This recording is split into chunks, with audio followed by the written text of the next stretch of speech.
Hello scholars, welcome to Dakshinai classroom. Today we are going to talk about atomic models.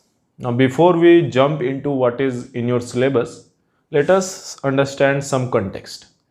Now from the early days of human history, Homo sapiens were fascinated about the nature around them. They always wanted to understand. We as Homo sapiens, we have this curiosity to understand things around us. Now, when we have this curiosity, early humans they always wanted to know. We also want to know that matter everything around us. There are a lot of things. These things are made up of what? We always wanted to know.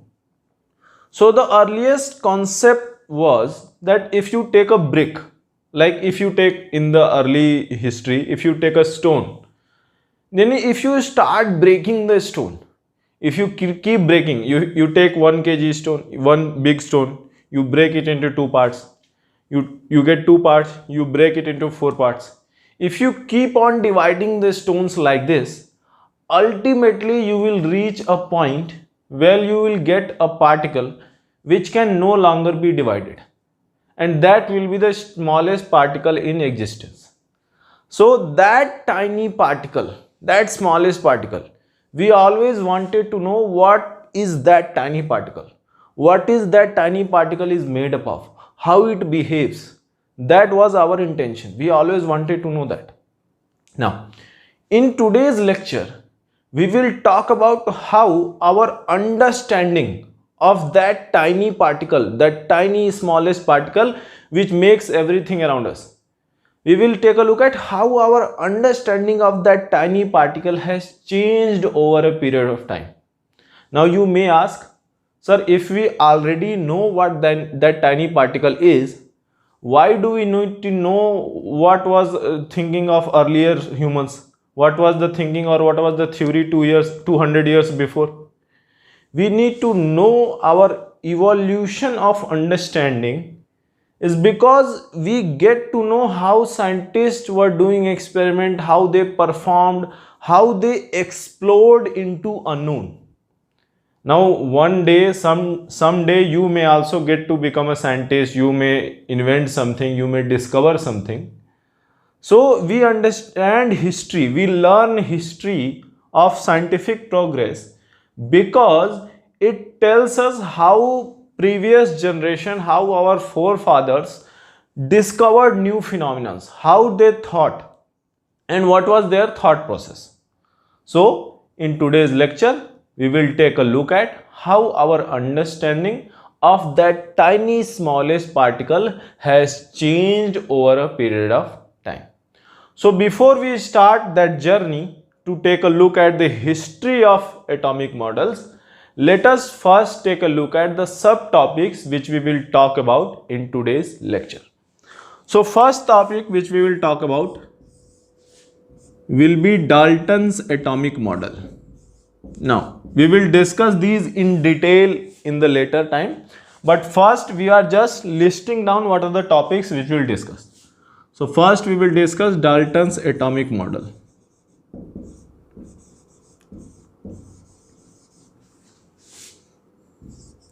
Second, after Dalton, we will come to Thomson, J.J. Thomson's atomic model.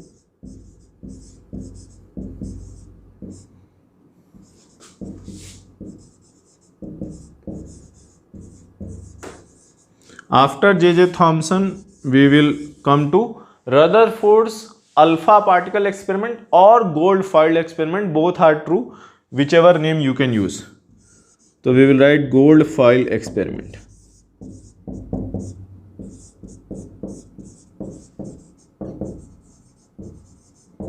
You can also write alpha particle experiment, both are same things. After we have seen what is gold foil experiment, we will talk about the Rutherford's atomic model, or like this, because Rutherford did this gold foil experiment and based on his gold foil experiment he gave his own theory of what that tiny particle might be. So Rutherford's atomic model.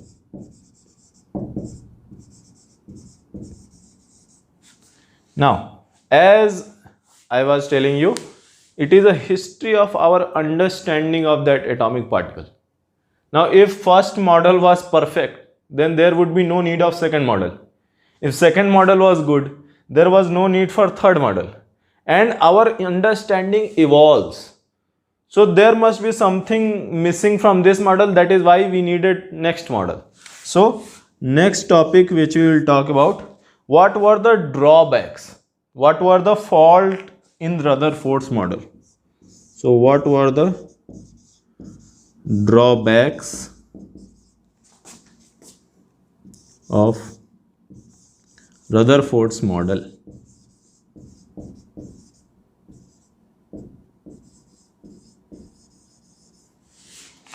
So in this way, we will take a look at how that tiny particle, if we keep dividing things around us, how that tiny particle, which will be ultimate smallest particle in this universe, how that our understanding of that tiny particle has changed over a period of time. That way we will take a look at the history of our understanding.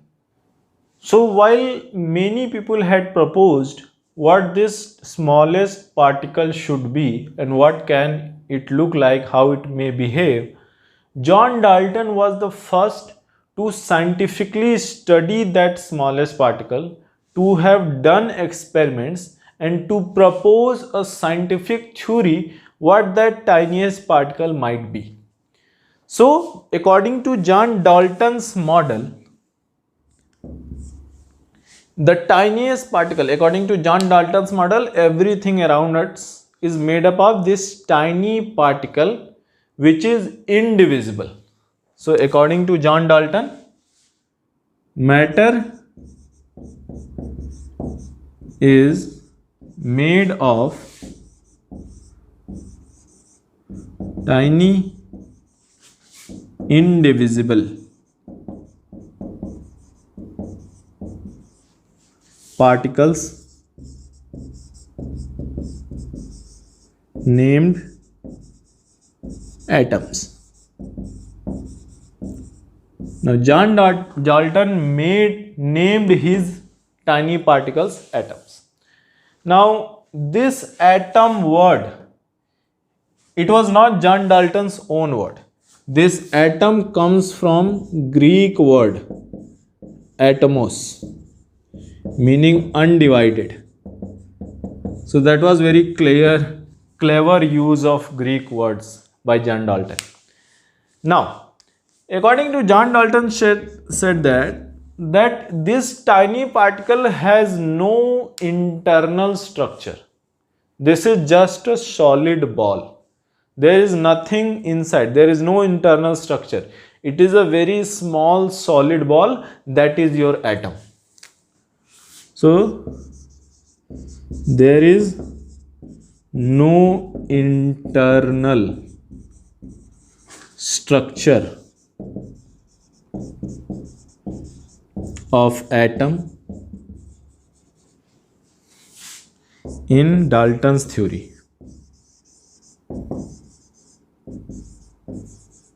So according to John Dalton, this atom has no internal structure. It is just a solid ball, nothing else. So after John Dalton gave his atomic model, there was a series of experiments performed by J.J. Thomson around 1904. So around 1904, J.J. Thomson performed a series of experiments. These experiments were cathode ray tube experiment. You don't have to go in detail of cathode ray tube experiment. So during the cathode ray tube experiments, J.J. Thomson discovered a negative charge particle. He discovered that there is a charge particle inside the atom. There is a charge particle which can be removed also from the atom. Now J.J. Thomson named his charge particles, later it was recognized as electrons. Now, according to John Dalton, atoms are nothing but small solid balls.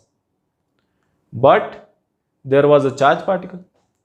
Dalton was saying that there is no internal structure, but J.J. Thomson discovered a charge particle.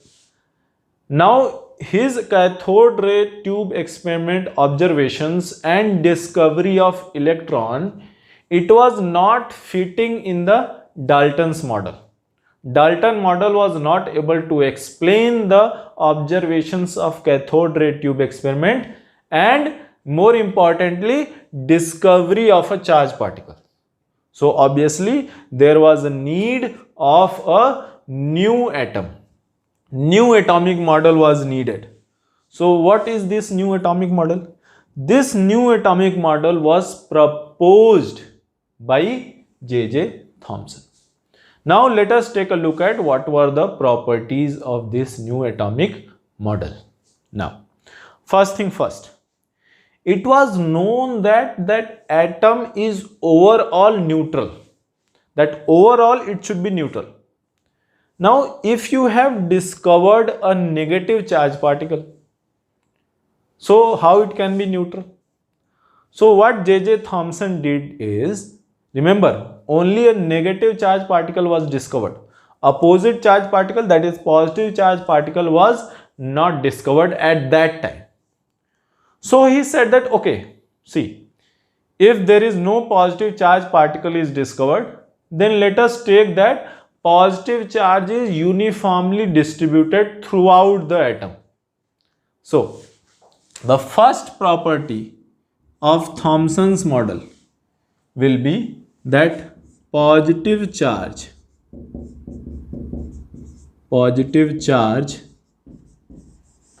is uniformly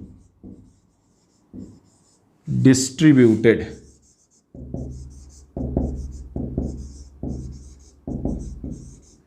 throughout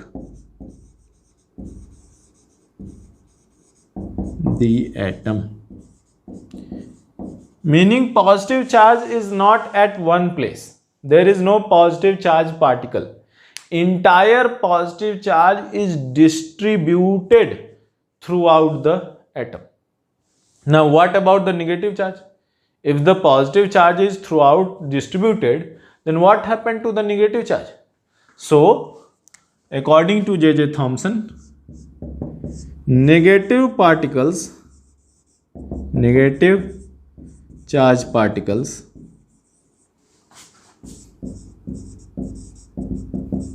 are embedded in this positive charged atom.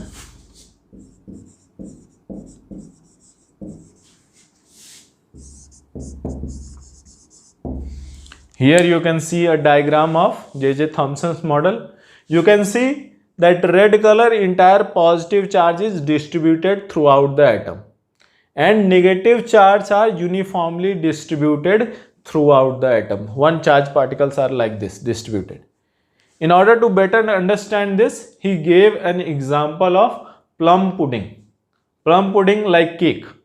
Cake, you have a foam sponge, that entire sponge is your positive charge, and the cherry on the cake is your negative charge. And if you are not able to visualize that cake model, let us take a look at Indian version of that model. Watermelon. Have you seen watermelon? Everybody have seen watermelon, I assume. In case of a watermelon, when you cut it open, as you can see in the diagram here, there is a red color sponge. That red color sponge is distributed throughout your watermelon. So that red color sponge is your positive charge, and the seeds inside the watermelon is your negative charge particles. So entire positive charge is distributed and negative charge is seed. So that way J.J. Thomson gave his own model, which is sometimes also called plum pudding model, because his model resembles plum pudding. Plum pudding is English dish. So you can forget plum pudding, you can understand by using watermelon. So now let us take a look at Rutherford's alpha particle experiments. So what is happening that around 1908 to 1913, around 1908 to 1913, Rutherford and two of his students, they performed a series of experiments. Now scientists are always performing some experiment or other. But what was peculiar about this experiment is that findings of this experiment could not be understood using Thomson's model. If you remember, around 1904, J.J. Thomson gave his own atomic model, plum pudding model, and at the time of performing this experiment, that model was the latest one. So that model was not able to explain the practical observations of alpha particle experiment. So there was a need of new model. So based on his alpha particle experiment, Rutherford tried to give his own atomic model. So first let us try to understand what actually is this alpha particle experiment. So if you can see in the diagram here, what is alpha particle experiment is that first we have a alpha particle source. Now first thing first, what actually is alpha particle?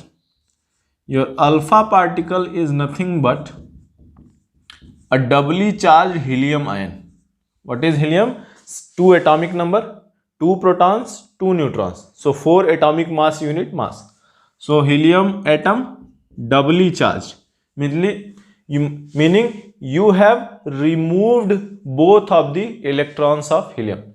Now how do you achieve this? Nothing but what you see here as the source of alpha particle, that is nothing but a radioactive material. We will see in the later lectures what actually is radioactivity. So in case of a radioactive material emits alpha particle. You need not manufacture this alpha particle, it is naturally emitted by a radioactive material. So we have a source of alpha particle. Now we bombard the alpha particle coming from the source on a gold foil. What is gold foil? Gold foil is a very thin sheet of gold. So we bombard the alpha particle on the gold foil.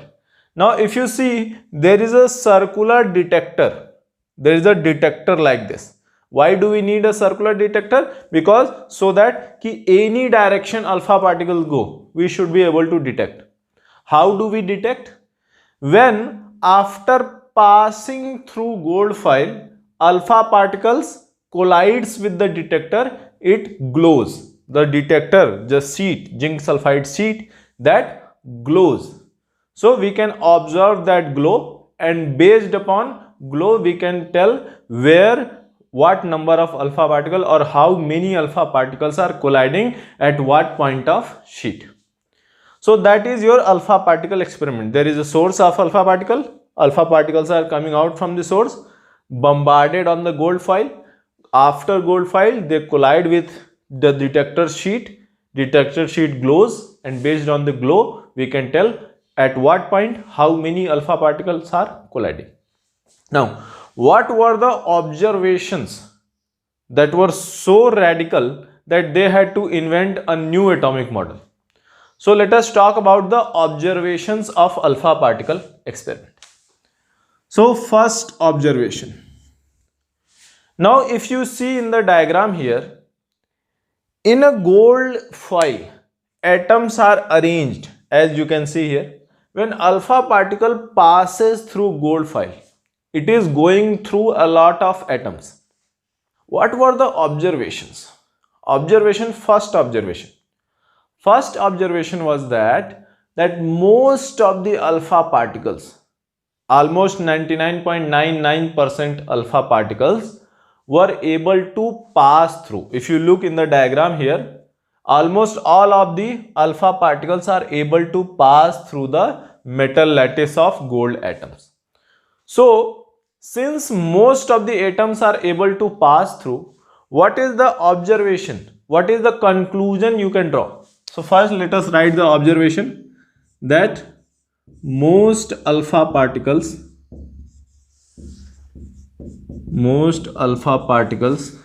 were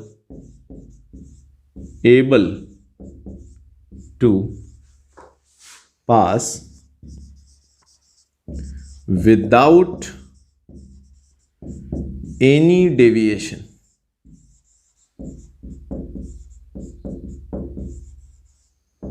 What is the meaning of this? Most of the alpha particles are able to pass through, meaning they are moving as if there is nothing in their path. There is nothing to stop them. So if there is nothing to stop them, meaning what? Meaning that there is a lot of empty space in the atom. Atoms are closely stacked. So if alpha particles are able to pass, meaning nobody is stopping them, and if nobody is stopping them, meaning there is nothing in their path. And if there is nothing in the path, the conclusion we can draw from this observation of alpha particle experiment is that there is a lot of empty space in atom. So what is the conclusion we can draw? The conclusion is there must be a lot of empty space in atom. That is the conclusion we can draw, and that is the conclusion that was drawn by the Rutherford. Now let us take a look at the second observation that was observed by the Rutherford while doing his alpha particle experiment. Sometimes it is also written as gold foil experiment. No problem. That is called because it is done with gold foil. Actually, Rutherford did not perform this experiment just with gold foil. He performed this experiment with a number of metals, but somehow most popular is gold foil experiment. Now, so second observation which you can draw from this, or which was observed by the Rutherford, is that here you can see some of the alpha particles are deviated. Some of the alpha particles are deviated from their path. Very small number of alpha particles. So that was the second observation. Very small number of alpha particles were deviated from their path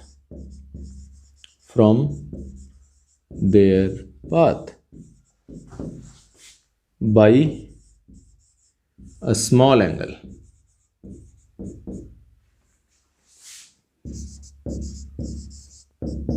As you can see in the diagram here. So very few alpha particles were deviated from their path by a small angle. Now if you remember, if you can see here, alpha particle is nothing but just a doubly charged helium ion, meaning an alpha particle has two positive charge equal to 2 electrons. Now since alpha particle is deviated from its path, if you remember from your electrostatics chapter, a positive charge is repelled by another positive charge. If you take a positive particle, positively charged particle, close to another positively charged particle, it will be repelled. Meaning, alpha particle is getting repelled. Now remember, at that time, only the existence of electrons were discovered. So, since alpha particle is getting repelled, meaning there must be some another particle inside the atom which has positive charge. Why? Because alpha particle is changing its direction, and it can only change direction like this, repel like this, because there was some positive charge. So what we can say? Here the conclusion that can be drawn, that there must be a positive charged particle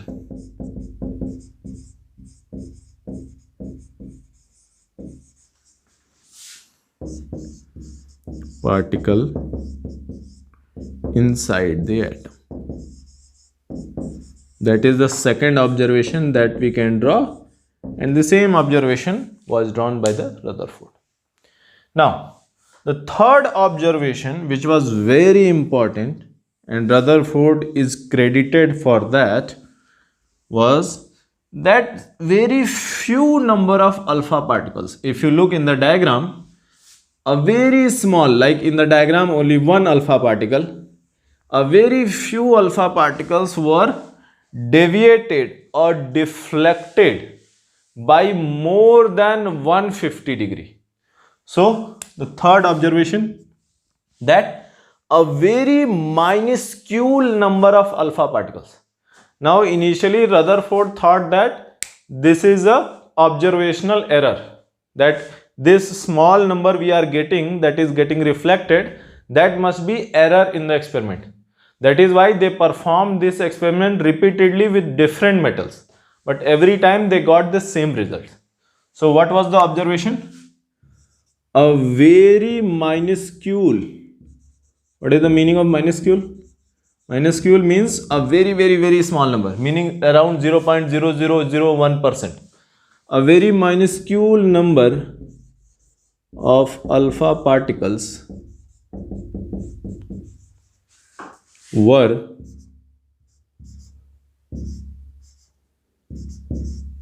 deflected by more than 150 degree, meaning large angle. Some of them were deflected by 180 degree. They were going like this, revert back. Now remember, alpha particle is a doubly charged helium ion. Now helium is a 4 atomic mass unit. So helium is a very heavy particle. So when the helium atom is going with a fast speed, alpha particles, they are very fast. They are not slow particles. They are very fast particles. So helium is a very heavy particle from the subatomic standards, not from the modern macroscopic standards. So from the subatomic standards, alpha particle is a very heavy particle.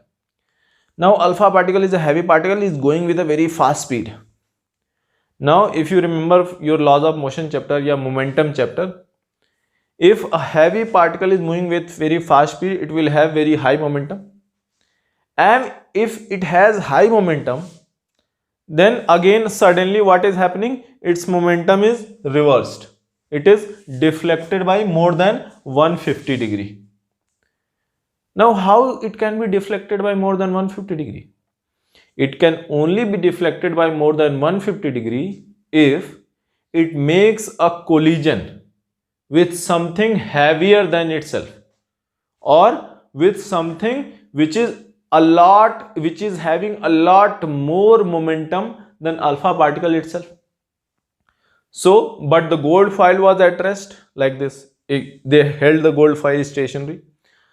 So they concluded, or the conclusion you can draw is that since alpha particle has very high momentum and it is forced to change its direction, meaning it must have collided with very heavy particle. It must have been collided with something very heavy.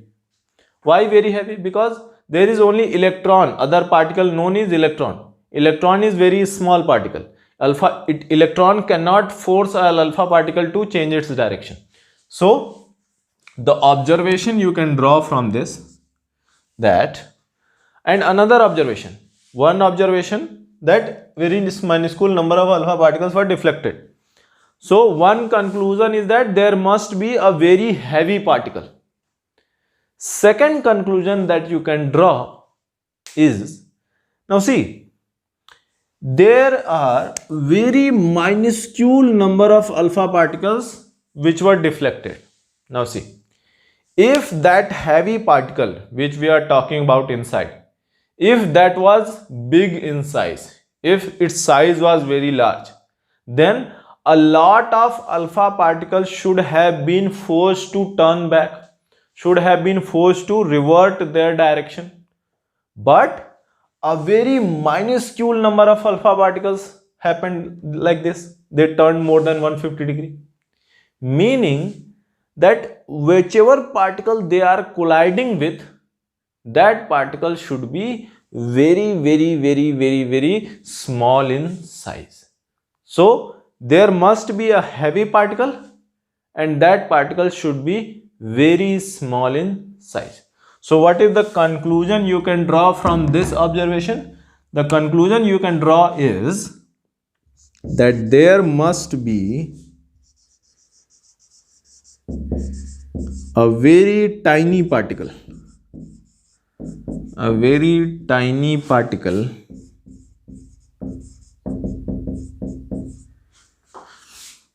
with all the positive charge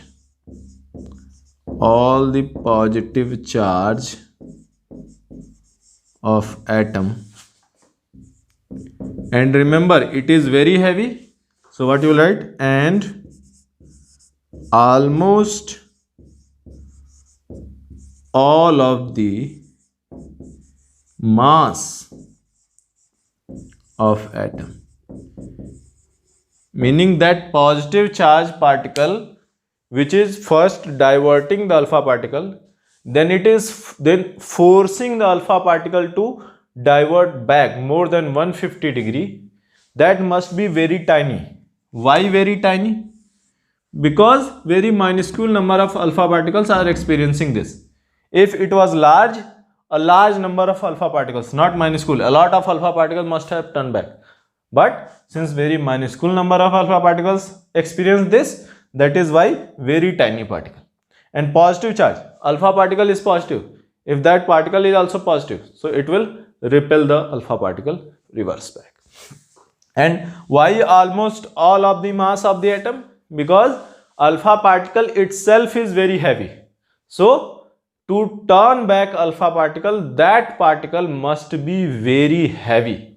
That particle must be so heavy that it has almost all of the mass of the atom. So these were three most important observations drawn from the alpha particle experiment and the conclusion based on those experiments. So based on these conclusions, Rutherford gave his own atomic model. So based on his alpha particle experiment, Rutherford proposed his own atomic model. So let us take a look at what are the properties of this atomic model as proposed by Rutherford. So the first property was, remember, these properties are given based on alpha particle experiment. So the first property is that positive charge of entire atom is concentrated, not uniformly distributed. Remember, according to J.J. Thomson, entire positive charge was distributed throughout the atom, but that did not fit the practical observations of alpha particle. So Rutherford proposed that instead of distributed positive charge as given by J.J. Thomson, positive charge should be concentrated at the center of atom. So positive charge is concentrated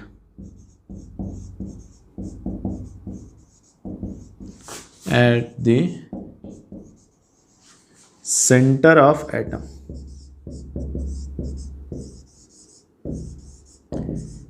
Here you can see a diagram of Rutherford's atomic model. Now, this center of atom where all the positive charge is concentrated is called nucleus. This center was called nucleus. Now, that was the first thing he said. Now second, remember, according to J.J. Thomson, electrons were embedded inside the positive charge, but Rutherford found out that there is a lot of empty space. So Rutherford proposed that electrons orbit around this nucleus in a circular orbit, like planets revolve around the sun. Planets revolve in an elliptical orbit, but according to Rutherford, electrons orbit around the nucleus in a circular orbit. So electrons orbit, as you can see in the diagram here, orbit around the nucleus in a circular orbit. That was the second thing. Remember, these properties are different from Thomson model, because Thomson model was not able to explain alpha particle experiment. That is why Rutherford needed to give his own model. So these are the two properties. What is the third property? Ki center, this positive charge which is concentrated at the center, and you are calling this center nucleus. Rutherford was the first person who discovered nucleus. Before him there was no concept of nucleus. So this nucleus which has a positive charge, how much charge it should have? Is the gold atom nucleus has same positive charge as the silver atom nucleus? So according to Rutherford, based on his practical observations, what are those observations? We won't go that in detail. So based on his practical observations, magnitude of this positive charge which is concentrated in the center of atom, that magnitude is proportional to atomic mass. Meaning, if you take heavier element atom, then its positive charge will be greater. If you take lighter atom, then its positive charge will be smaller. So what you will write? Magnitude of positive charge is proportional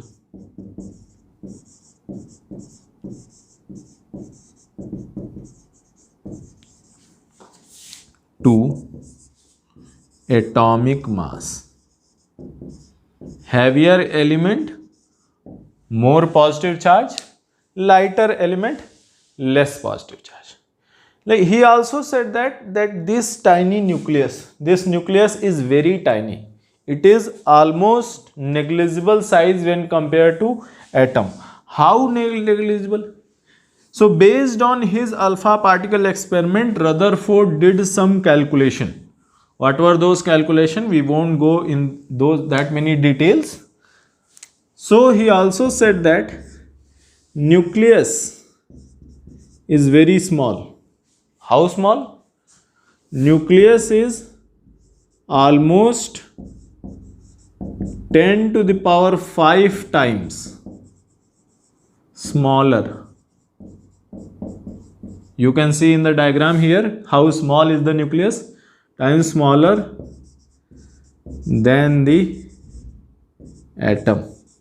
Now this diagram is not up to the scale. Now in order to imagine how small is your nucleus, take an example. I assume that almost all of you have some point in your life have watched a game of cricket. Now imagine your cricket stadium. In the cricket stadium, assume that your cricket stadium is your atom.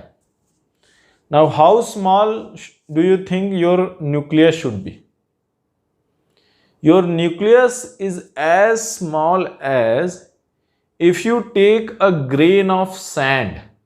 If you take a grain of sand and put that sand at the center of your cricket stadium.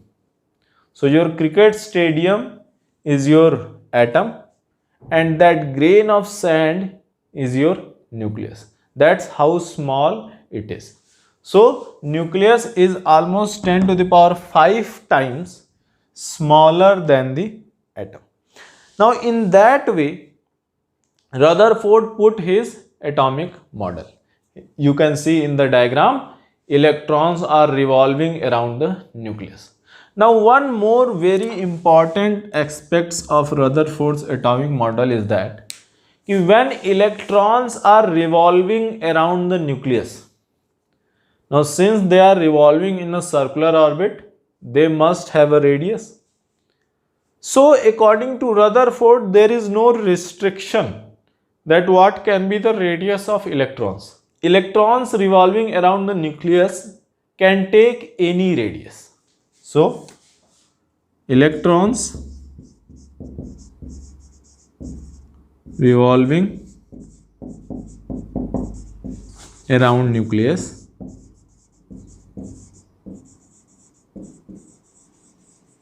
can take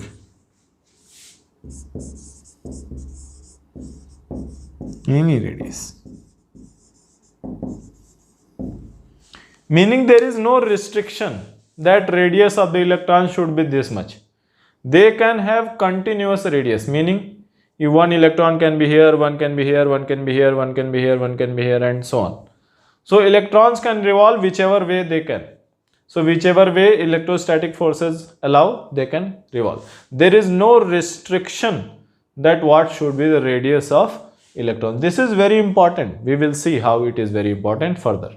So even if Rutherford's model was an improvement upon previous models of Dalton and J.J. Thomson, and Rutherford's model was able to explain the alpha particle experiments, there were a lot of drawbacks.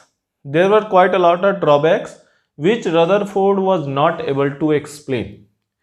So we will focus here on one major drawback and another drawback which we will see in the next lecture, that is Bohr model. Now, one major drawback of Rutherford's model was that in the Rutherford model, electron is revolving around the nucleus. Now, how it is a drawback, I will come to that. So first, electron revolves around the nucleus. Now, this does not look like a drawback. It is not a drawback. Now, how it is a drawback, let us see. Now, since electron revolves in a circular orbit, and if you remember your circular motion chapter, any particle, if it is moving in a circular orbit, even if it is moving with a constant speed, it is accelerated. How it is accelerated? Because continuously its direction is changing. Continuously its direction is changing, and since its direction is changing, it is accelerated. So even if electron moves with a constant speed, it will be accelerated.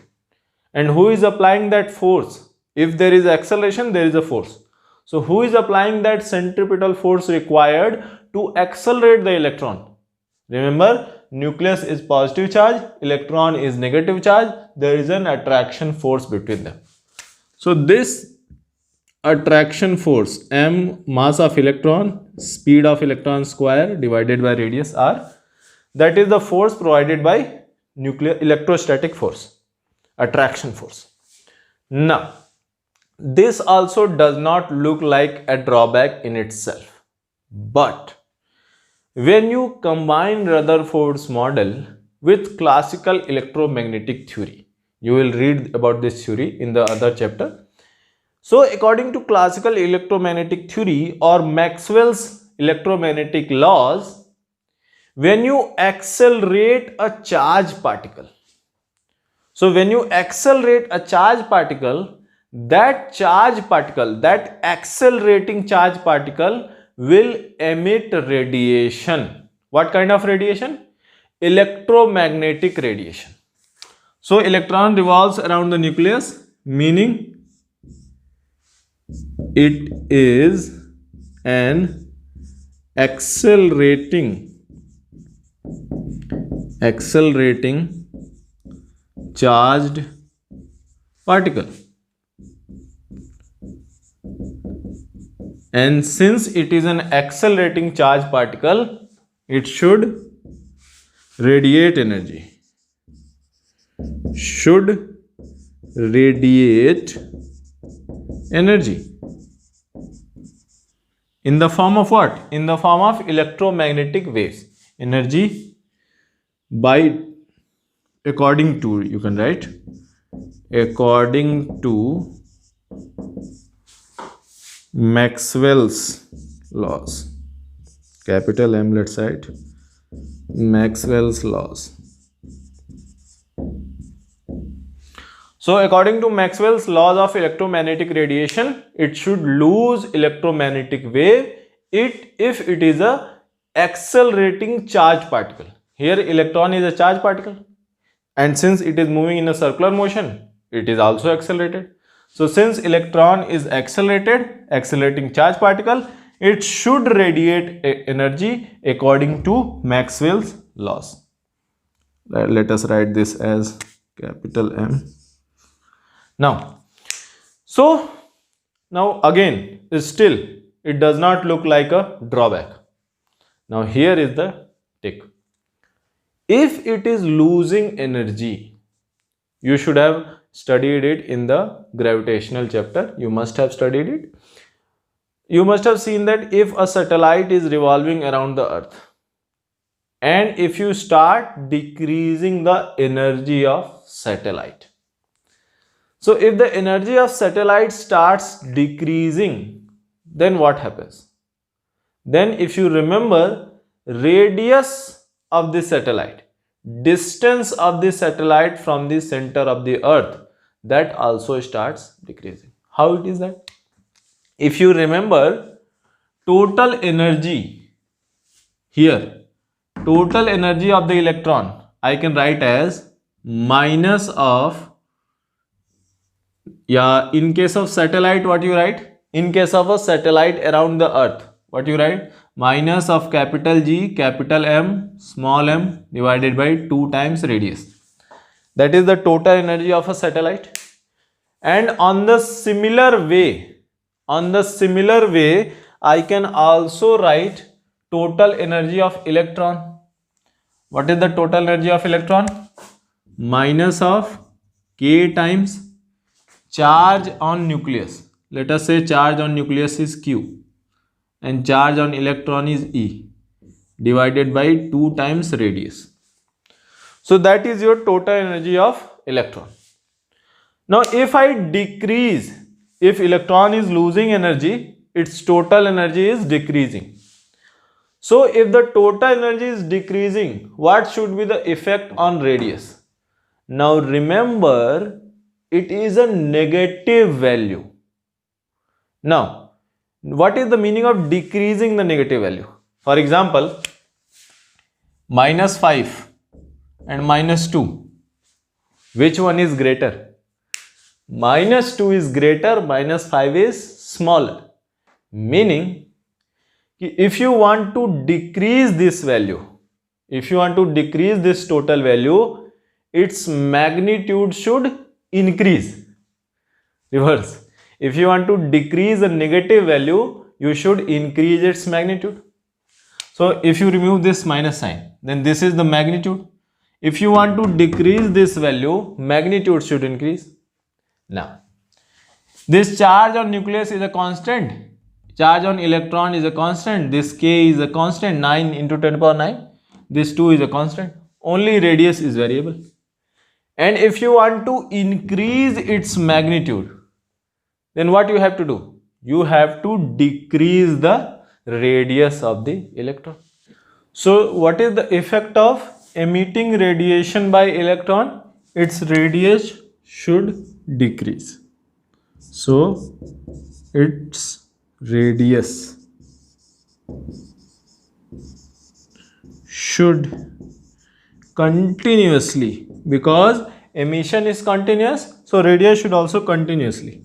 So radius should continuously decrease.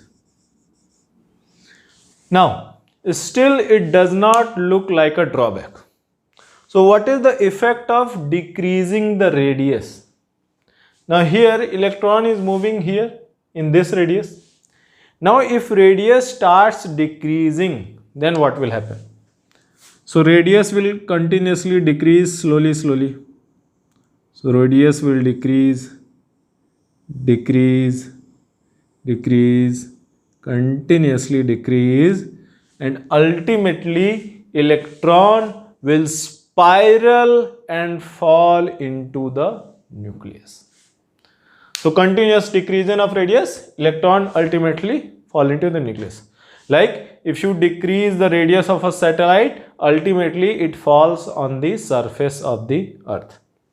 Now, so what you can write, effect of continuous decrease in radius will be electron falls in nucleus.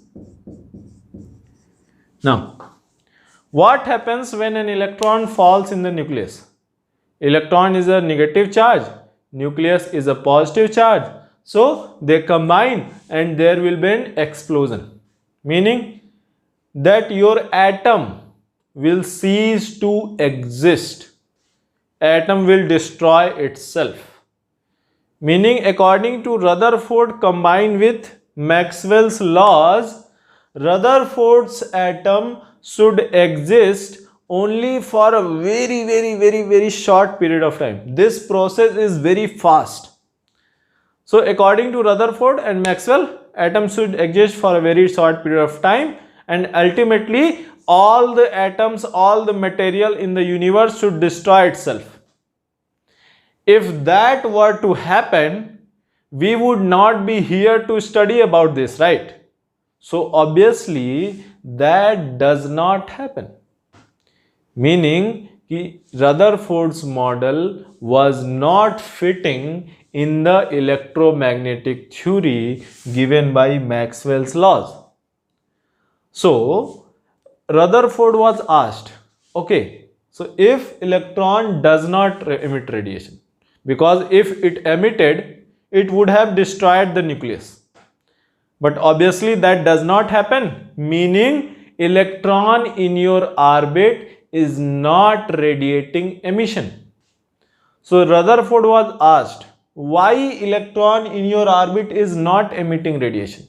It should have emitted and it should have destroyed itself, and we should not be here to study about this. But why that is not happening? Why we are here? Why the atoms is not annihilating itself? Rutherford did not have any explanation. So that is why scientists were forced to look for the other atomic model.